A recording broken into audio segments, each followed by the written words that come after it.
শাহাব উস্তু নামে পাকিস্তানের একজন আইনজীবী দেশটির গণমাধ্যম ডনে গণতান্ত্রিক অগ্রযাত্রা ব্যাহত হওয়ার পেছনের বেশ কিছু কারণ নিয়ে বিশ্লেষণ তুলে ধরেছেন।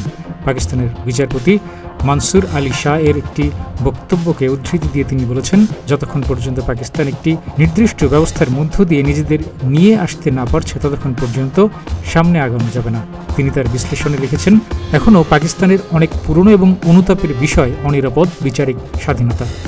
সম্প্রতি পাকিস্তানের রাজধানী ইসলামাবাদের উচ্চ আদালতের ৮ বিচারপতির মধ্যে ৬ জন বিচারপতি দেশটির সুপ্রিম জুডিশিয়াল কাউন্সিলের কাছে একটি চিঠিতে সহায়তা চেয়েছেন গোয়েন্দাদের মাধ্যমে বিচারিক বিষয় এবং বিচারকদের হয়রানি ঠেকাতে।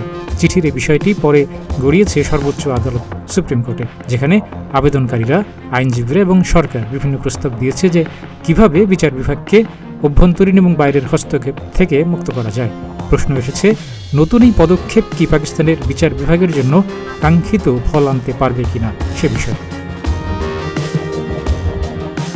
তিনি তার বিশ্লেষণে বলেছেন, সমগ্র ব্যবস্থার একটি অংশ বিচার বিভাগের স্বাধীনতা আলাদাভাবে চিন্তা করা যাবে না। পাকিস্তানের সংবিধানে একটি রাষ্ট্রের স্বপ্ন রয়েছে, যেখানে নির্বাহী বিভাগ, আইনসভা এবং বিচার বিভাগের অংশগ্রহণ থাকবে।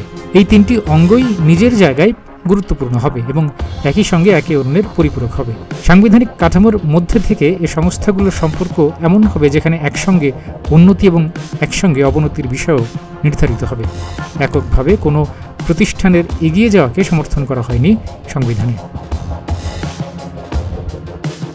পাকিস্তানের গণতন্ত্র বর্তমানে নড়বড়ে অবস্থায় রয়েছে। নেতৃত্বের মধ্যে পারস্পরিক সন্দেহ, বিবাদ এবং বিশ্বাসঘাতকতার প্রতিফলন স্পষ্ট সেখানে। ইতিহাসবিদরা মনে করেন, পাকিস্তানের গণতন্ত্রের ব্যর্থতার পেছনের একটি কারণ সংবিধান বহির্ভূত শক্তির দাপট, যে কারণে উচ্চ আদালত থেকেও মাঝে মাঝে গুরুত্বপূর্ণ এই তিনটি সংস্থার কথা চিন্তা না করেই রাজনৈতিকভাবে বিতর্কিত সিদ্ধান্ত দেওয়া হচ্ছে। সম্প্রতি একজন নির্বাচিত প্রধানমন্ত্রীকে অপসারণ করে পাকিস্তান।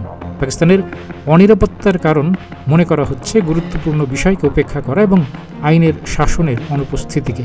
সম্প্রতি দেশটির রাজনৈতিক নেতৃত্বের একটি অংশ, যারা পাকিস্তান তেহরিক ইনসাফ পিটিআই সরকারের আগে এবং পরে বিচার বিভাগের বিরাগভাজন হয়েছিলেন, তারাও এখন অনির্বাচিতদের সঙ্গে জোট করছেন। এর মধ্য দিয়ে ক্ষমতার পালাবদল অব্যাহত রয়েছে এবং জোর করে প্রাতিষ্ঠানিক পদে বসিয়ে দেওয়ার সংস্কৃতির কারণে গণতন্ত্রের দুর্বলতা অব্যাহত রয়েছে এবং জনগণ তাদের মৌলিক অধিকার থেকে বঞ্চিত হয়েছে। এ কারণে বারবার রাজনৈতিক অস্থিরতার কবলে পড়া পাকিস্তানের নতজানু অর্থনীতি দেশটিকে ব্যর্থতার দিকে নিয়ে এসেছে।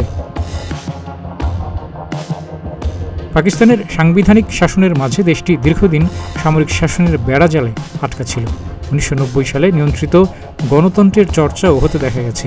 যদিও পাকিস্তানের এই নিয়ন্ত্রিত গণতন্ত্রের চর্চার সুযোগ 1985 সালে দেশটির সংবিধানের 8ম সংশোধনীর মাধ্যমেই করে দেওয়া হয়। ওই সংশোধনীতে আইনসভা ভেঙে দেওয়ার ক্ষমতা একজন নির্বাহী রাষ্ট্রপতির কাছে হস্তান্তর করা হয়। এতে দুর্বল হয়ে পড়ে নির্বাচিত প্রতিনিধিদের মাধ্যমে গড়ে ওঠা আইনসভা। পাকিস্তানের বিশ্লেষকরা মনে করছেন, পাকিস্তানের জন্য এই মুহূর্তে সবথেকে বেশি প্রয়োজন সাংবিধানিক গণতন্ত্রের সত্যিকার অস্তিত্ব নিশ্চিত করা। এটা করতে পারলে পাকিস্তানের বিচারিক এবং প্রাতিষ্ঠানিক স্বায়ত্তশাসন প্রতিষ্ঠা পাবে এবং জনগণের অধিকার এবং চাওয়ার মূল্য থাকবে। বর্তমানে অবস্থার একটি পরিবর্তন এসেছে। দেশটির তরুণ তরুণীদের একটি অংশ অগণতান্ত্রিক শক্তির বিরুদ্ধে সোচ্চার হচ্ছে। সর্বোচ্চ আদালত সম্প্রতি দেশটির নির্বাহী বিভাগ, আইনসভা, আইনজীবী এবং জনগণকে সম্পৃক্ত করে নিরাপত্তা এবং স্বাধীনতার বিরুদ্ধে হুমকি সৃষ্টিকারীদের বিরুদ্ধে সোচ্চার হয়েছে।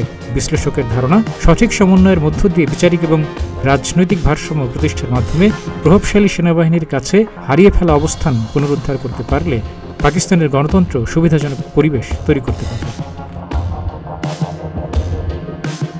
ডেস্ক রিপোর্ট, প্রতিদিনের বাংলাদেশ।